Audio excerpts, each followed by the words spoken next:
Kody, even before that, it felt like I wasn't as important. I can remember one time we were traveling, I think it was my birthday, and you started getting mad at me about a conversation that I had with her that I don't know how you knew about. Don't go down that road. We're trying to heal things. More destruction isn't going to help us here. Okay, then if I can't talk freely, then let's just leave it as I don't really want to. You ever have the feeling you'd kind of like to just sell it all, pick up and move? Do you ever get that sense, or just get away from this whole valley? I picked up the phone to my son's passing here. I want out so bad. We've been waiting a year for this, and my gut feeling was right. Kody's sudden choice to move into a new house and act as if he truly cared about having truly there made me suspicious. It didn't feel genuine, especially since Christine was about to file a lawsuit for child support and custody.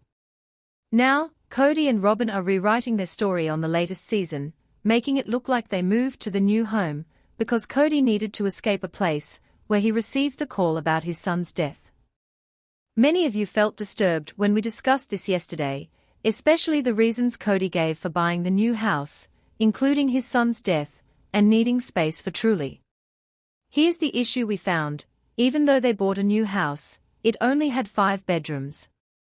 With all the people living there, including Brianna, Aurora, Ariella, Saul, Kody, and Robyn, there wasn't enough room for Truly to have her own bedroom. They still had everyone in the house using all the rooms. We suspect that Dayton ended up staying in the garage. The real twist came in September 2024 when Kody and Robyn decided to transfer their property titles to Yanel and Mary. After years of hinting he would make sure they didn't get a fair share, Kody suddenly decided to give 50% of his equity in Coyote Pass to Yanel and Mary. This meant that half of his assets, worth around $300,000, were gone. At the same time, Kody opened a new trust called the Whitstone Trust. For years, Kody had always kept properties in his own name, never hiding his assets. But suddenly, he and Robyn bought a bigger and more expensive house, taking out a $1.6 million loan, increasing their debt. This move would help lower their net worth, which is important because a lower net worth can reduce the amount of child support they would have to pay. And all of this was done while under a court order that stated Kody couldn't sell or transfer any assets. While doing this, Kody also filed a countersuit against Christine, seeking custody of Truly. It was clear he was trying to hide his assets on one hand, while setting up a legal trap for Christine on the other. Then, just before the discovery phase of the case began, he settled the case, preventing Christine from getting access to important records. So, what was really going on? Kody's moves showed clear signs of asset diversion. He transferred properties to Yanel and Mary, which made it look like he had less wealth before child support calculations. Then, he set up a trust to shield his property ownership and make it harder for anyone to trace his assets. He even took out a large loan, which is a way of lowering the amount of wealth that can be used in support formulas. By liquidating his assets, he could turn hard assets like property into cash and quickly move that cash into a trust, making it difficult for Christine to get access to it without a subpoena. Kody also tried to hide the sale of a home by delisting it from the public market and then selling it privately.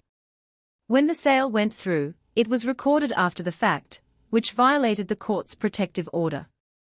In summary, while Kody was making it seem like he was just buying a new house or moving for personal reasons, he was actually taking calculated steps to reduce his financial obligations and protect his assets from being used in the child support case. Kody increased his debt significantly. Once he sold his property, the money from the sale could have gone into his new house, or it might have been transferred to a hidden trust to reduce the cash he had available. He could have moved the money around to make it harder for anyone to track his assets, especially when it came to paying child support. This might seem unbelievable, but this is something that many polygamous men are skilled at doing, hiding their income and assets to avoid paying what they owe in child support. When Kody sold the property at Coyote Pass, he did not list it publicly. The only way we found out about the sale was through property records in Coconino County. A single buyer purchased all the parcels for cash, and Kody and Robyn took home half of the proceeds after paying taxes, insurance, and realtor fees. However, it's unclear what happened to the money after that. Kody could have used it to buy more property, placed it into another trust, or spent it on luxury items for himself instead of using it for Truly's needs. This made it even harder for Christine to get access to what should have been available for Truly. During this time, Kody was also making moves to gain custody of Truly, making it more complicated for Christine. He and Christine were going through legal battles, with Kody delaying his parenting classes, which were required before they could proceed to trial. While Christine did hers right on time, Kody missed his deadlines by months. He also filed a countersuit, and his delays made the whole process drag on longer. Eventually, Kody and Christine met with the magistrate judge. Christine told the court that she believed this case might involve a lot of conflict. She expressed concerns about whether Kody's home was suitable for Truly, and there were even suggestions that a guardian ad litem might need to be appointed to look out for Truly's best interests. Christine also raised concerns that there could be allegations of abuse. This was a red flag for many, especially when Christine's book, set to release in September 2025, reveals more about what happened during Truly's visits to Kody and Robyn's home. Christine's book reveals that when Truly stayed with Kody and Robyn, she didn't have a proper bedroom. One time, Truly was made to sleep in a room with an outside door and no access to the rest of the house.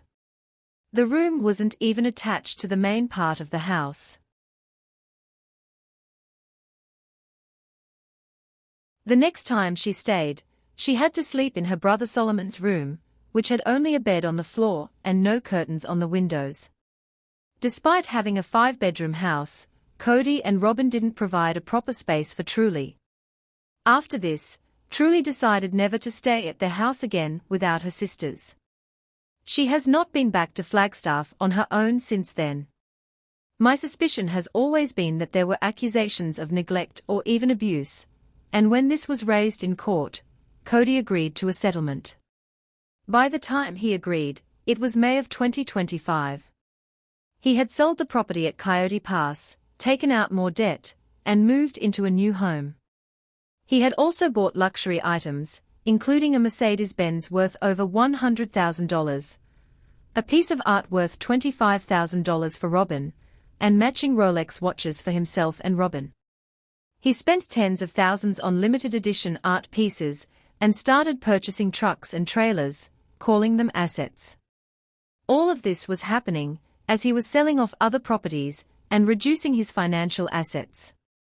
Even though Kody agreed to settle, he then moved to seal the case, making it nearly impossible for anyone to access the details of the child support calculations or legal proceedings. This is unusual in Utah, where most family court orders are public. By sealing the case, Kody ensured that his financial moves remained hidden from public view. Kody took steps to hide the details of his court case from the public to protect himself. While they might claim it's for Truly's sake, it's clear that Kody got special treatment because he's a public figure. I was attending a public hearing, where anyone could join, and when Kody and Christine's case came up, the court suddenly kicked everyone out. This is another example of Kody getting treated differently. We will never know the full details of what happened in that case unless something major happens, like Kody stopping child support or someone places a lien on his property, which hasn't happened so far. Without that, we won't know how much money he and Robyn took from Christine and Truly. Truly turned 15 in April. In Utah, a 14-year-old can decide where they want to live, and the judge will consider their choice.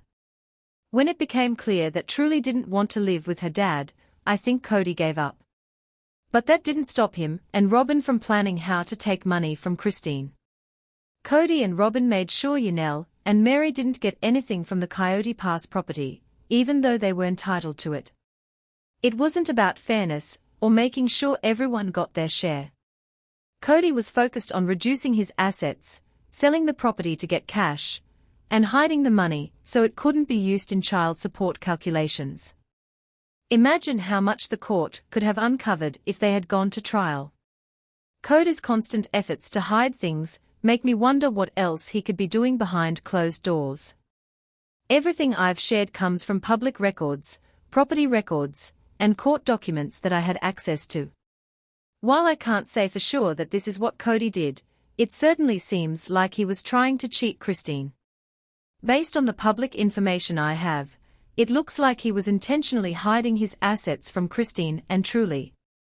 Now, with Kody's actions caught on camera, it's clear that these moves happened at the same time as the child support case. This makes it even harder to ignore the fact that he was trying to hide his wealth. But that's just my opinion based on the evidence available. Kody and Robyn's plan to take money from Christine has been exposed, though not on purpose. If you watch closely throughout this season, you might be able to spot more clues showing what they are trying to do. It's clear they've been working to defraud Christine and Truly out of the child support they deserve. I'd love to hear your thoughts on this. Leave a comment below, give this video a thumbs up, and make sure you subscribe to my channel if you haven't already. Don't forget to hit the bell so you never miss an update.